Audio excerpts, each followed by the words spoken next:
Il y a une chose qui est sûre et certaine dans le monde moto actuel, c'est que le segment de la sportive est en pleine évolution. En effet, si pendant de très nombreuses années, les constructeurs se sont un peu fait la guerre pour sortir des hypersportives toutes plus terrifiantes les unes que les autres en termes de performance, de technologie et d'équipement, eh bien en ce moment, on voit apparaître de nouvelles tendances. Alors, les hypersports sont pas mortes, rassurez-vous, on continue toujours à avoir des Panigale avec des 216 chevaux, etc., mais il y a de nouvelles machines qui font leur apparition. Avec la Panigale V2, la Yamaha R9, la KTM RCR 990 qu'on attend énormément, et il y a une marque qui a priori va elle aussi faire son grand retour dans ce segment un peu intermédiaire, c'est Aprilia, avec la résurrection d'un nom qui va plaire, je le sais, à des centaines et des milliers de motards et motardes, la RS V1000. Bonjour tout le monde, j'espère que vous allez bien. On se retrouve pour une nouvelle émission Moto Bistro consacrée à l'actualité du monde de la moto, bien évidemment, celle qui nous passionne et qu'on adore tant.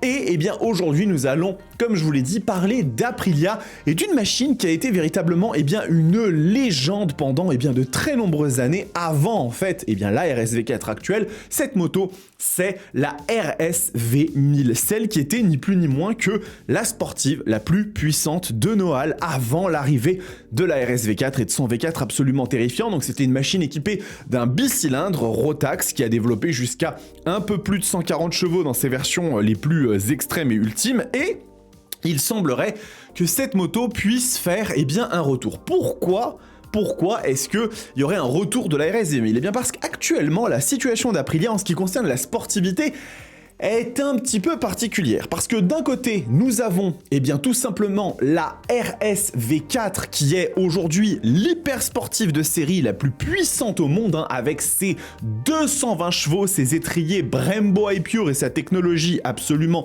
délirante.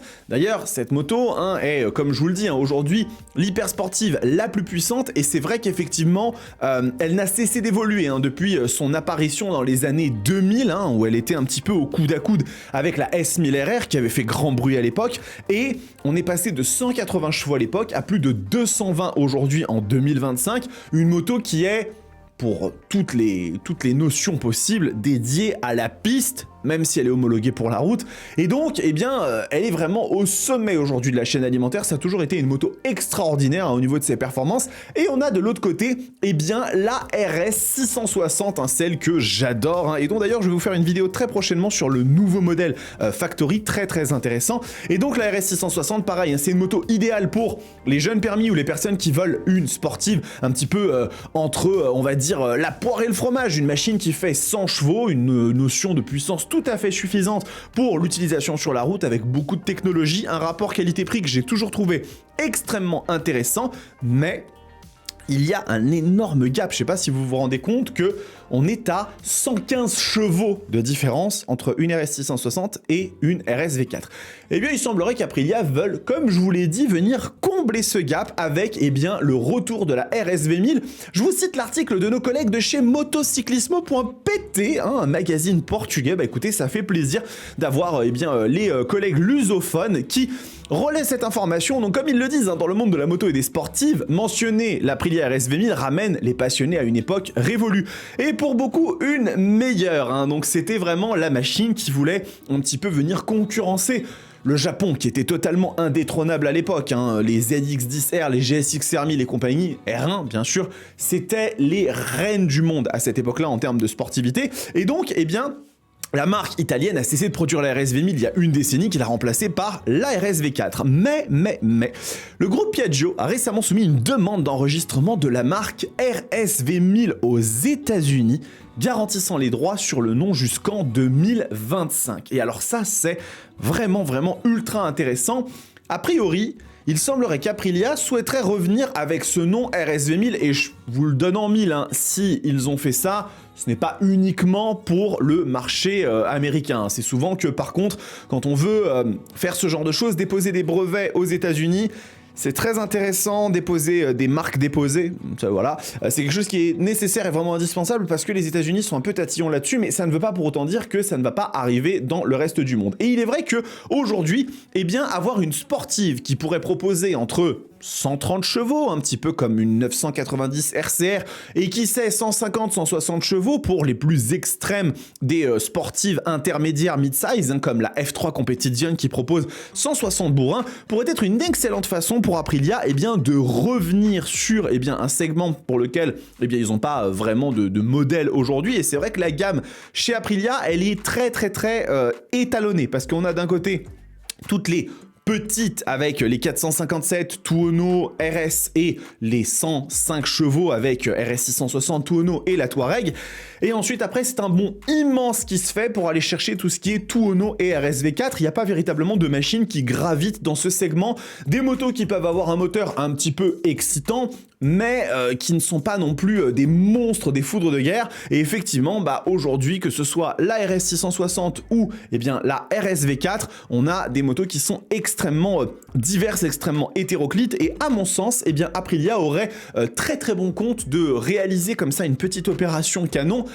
Et je pense très sincèrement que cette RS V1000 pourrait être annoncée à l'EICMA 2025. Alors, sur les questions de qu'est-ce que va y avoir sur cette machine, est-ce qu'on va partir sur une version surgonflée du moteur de la RS 660 hein, c'est un petit peu la question que pose Caradisiac, nos collègues aussi, donc avec une machine mise à jour entre RS 660 et RS V4. Donc vous voyez, la RS V1000 originelle, stoppée en 2010 par les normes anti-pollution, offrait 998cc 143 chevaux, un compromis puissance-accessibilité que l'opus RS V4, trop radical et coûteux, ne propose pas.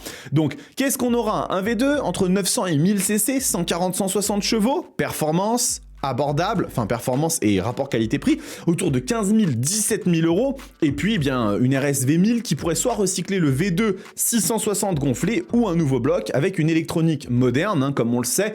Aprilia là-dessus sont très bons, leur pack APRC est véritablement ultra efficace, et les machines de Noël ont beaucoup évolué en ce sens, et aujourd'hui font partie tout simplement des plus pointues de la planète. Donc une petite RSV 1000 pour revenir sur le devant de la scène et se placer, qui sait, peut-être comme la plus puissante des sportives mid-size, ça pourrait être très intéressant, s'ils la mettaient à 140-145 chevaux, elle serait au-dessus des RC 990, R9, Panigale et V2, sans être trop effrayante, à un tarif qui pourrait être intéressant. Et le problème, c'est que, en fait, ça serait un très bon argument pour beaucoup de personnes qui considèrent que la R9 n'est pas assez puissante, que la RC 990 n'est pas assez puissante. Aller chercher un peu plus de chevaux et peut-être prendre finalement la relève de la Panigale V2 ancien modèle. Moi, personnellement, si elle continue à offrir du couple et des sensations, je suis d'accord. Si c'est juste pour avoir des machines ultra pointues, pourquoi pas pour la piste, mais pour la route, j'en vois pas l'intérêt. Écoutez, quoi qu'il en soit, la RS V1000 pourrait revenir très rapidement, et si elle est annoncée à l'EICMA 2025, je serai bien évidemment le premier à vous en parler. Cette vidéo est terminée, les amis, j'espère qu'elle vous a plu. N'hésitez pas à vous abonner à la chaîne, c'est extrêmement important pour soutenir le développement de la Roadsters TV. Et puis, si vous le souhaitez, vous avez le statut Roadsters qui vous permet d'avoir notamment les vidéos en avant-première.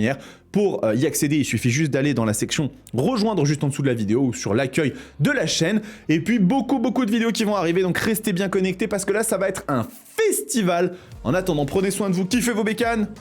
Ciao!